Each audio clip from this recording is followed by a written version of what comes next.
Okay மக்களே, அனைவருக்கும் வணக்கம். விஷயம் என்னன்னா, இப்போ அரசியல்ல என்ன நடந்துட்டு இருக்கு அப்படிங்கிறது மட்டும்தான். இத்தனை நாள் நீங்க பார்த்துருப்பீங்க. இப்போ என்ன சொல்றாங்கன்னு கேட்கலாமா?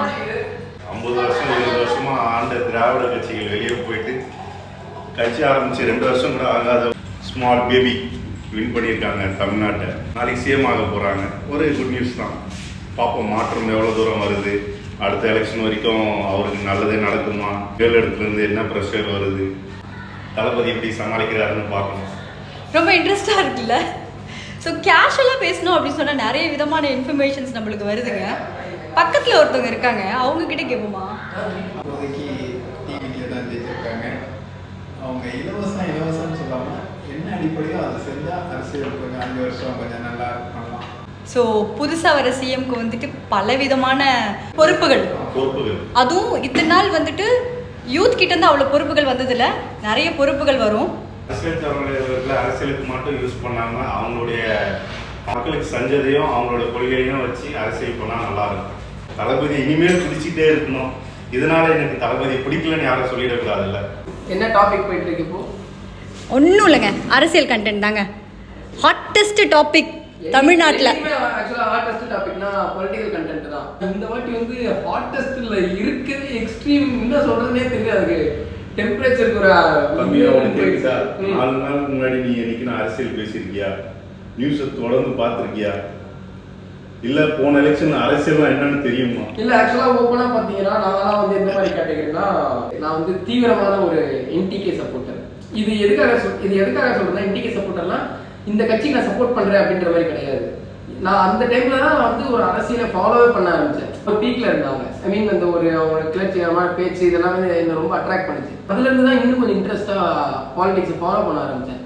ஸோ என்டிகேவோட அந்த ஸ்பீச் அது எல்லாமே கியூரியாசிட்டி அதிகமாச்சு.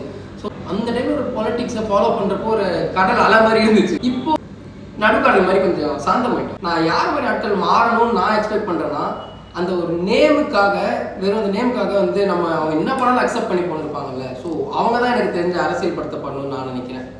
ஓகே, அரசியல்னா என்ன நினைக்கிறோம்? அரசியல்னா என்ன பொறுத்த வரைக்கும் மக்களுக்கு உதவுறதா, தேவையானதை பண்ணுறதா அரசியல். மக்கள் பேரை சொல்லிட்டு நமக்கு தேவையானதை பண்ணுறது கிடையாது அரசியல். நம்ம கூட ஒருத்தவங்க ஜாயின் பண்ணுறாங்க. இப்போ கொஞ்ச நேரத்துக்கு கூட கான்வர்சேஷன் நடந்தது. என்ன கான்வர்சேஷன்னா, அரசியல்லாம் என்னன்னு கேட்டதுக்கு ஒருத்தவங்க என்ன சொன்னாங்கன்னா, அரசியல்லாம் வந்துட்டு அடுத்தவங்க காலை வாரி விடுறது அப்படின்ட்டு. மக்களுடைய மனசில் அது பதிஞ்சிருச்சு. என்ன நினைக்கிறீங்க? அரசியல்னாலே வந்து காலை வாரி விடுறது அப்படின்னு. ஆனால் அதுக்கு நம்மளுடைய நண்பர் ஒருத்தர் அழகாக ஒரு ஸ்டேட்மெண்ட் கொடுத்தாரு. சொல்லுங்க. அது ஒன்றும் இல்லைங்க. பணம் படைச்சவன் பண்ணுறதுல அரசியல், மனம் படைச்சவன் பண்ணுறது தான் அரசியல். பார்த்துக்கோங்க. ஸோ வருங்கால இளைஞர்களுக்கு தான் இது முக்கியமாக தேவைப்படும். பணம் படைத்தவர்கள் கிடையாது, மனம் படைத்தவங்க. இவர் எலெக்ஷன் கேட்கலாம். ஸோ அடுத்தவர் நிற்பாருங்க, பார்த்துக்கோங்க. அடுத்த டைம் ஓட்டு போட்டுருங்க. 2031 எம்எல்ஏ பதவி எடுக்கலாம். மக்கள் சர்வீஸ் மட்டும் பண்ணுவாரு. மக்களுக்கு என்னென்ன தேவையோ அதை மட்டும் பண்ணுவாரு. இப்போதைக்கு நம்ம லோட்டு டிவி கேட்குது.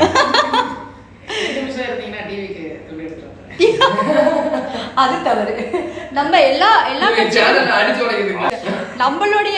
நம்மளுடைய சப்போர்ட் வந்து எல்லாருக்குமே உண்டுங்க. நமக்கு வந்து அடுத்த 5 வருஷம் நம்மளுடைய நாடு வந்து இன்னும் நல்லா இருக்கணும் அப்படிங்கிறது மட்டும்தான். அதுக்காக முன்னாடி வந்துட்டு ஜெயிச்சவங்க இப்போ தோத்துட்டாங்க, அவங்க ஒழுங்காக எதுவும் பண்ணலை அப்படிங்கிறதுக்காகவும் கிடையாது. யாருமே ஒருத்தவங்க எல்லா டைமும் வெற்றியே காண முடியாது இல்லையா? வெற்றியும் தோல்வியும் வீரனுக்கு ஜகஜம் அப்படின்னு தான் வந்துட்டு சொல்லியிருக்காங்க இல்லையா? ஸோ முன்னாடி இருந்த கட்சியாகட்டும், இப்போ வந்த கட்சியாகட்டும், எல்லாருக்குமே எங்களுடைய ஆதரவு உண்டு. மக்களுக்காக ஏதாவது செய்யுங்க. நாங்களும் வந்துட்டு ரூல்ஸ் அண்ட் ரெஸ்பான்சிபிலிட்டி மக்களுக்காக ஏதாவது செய்யுங்க. மக்களுக்காக மட்டும்தான் செய்யணும்.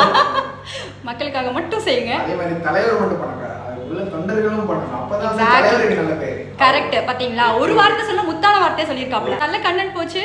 கண்டிப்பா வந்துட்டு ஆல் தி பெஸ்ட் ஃபார் தளபதி. ஆமா, future CM. All the best. All the best எல்லாருக்கும்.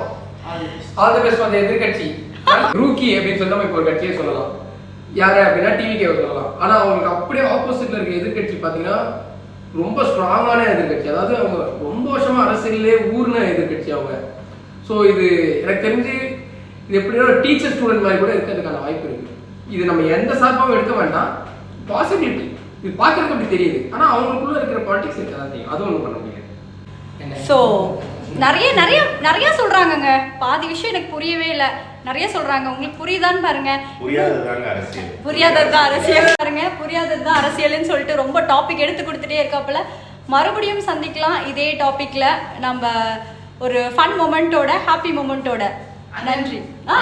ஷேர் அண்ட் தென் கமெண்ட் பண்ணிடுங்க. லைக் பண்ணுங்க, ஷேர் பண்ணுங்க, சர்ப்ரைஸ் பண்ணுங்க. டிப்ரிமேஷன் பண்ணாதீங்க மக்களே, ப்ளீஸ். லைக், ஷேர், கமெண்ட் பண்ணுங்க. பிஸிஸா இருக்கும். நாங்க அப்புறமா உங்களை நாங்க லிட்டில் பிஸிஸா இருப்போம். அப்புறமா சந்திக்கிறோம். நன்றி, வணக்கம், பாய்.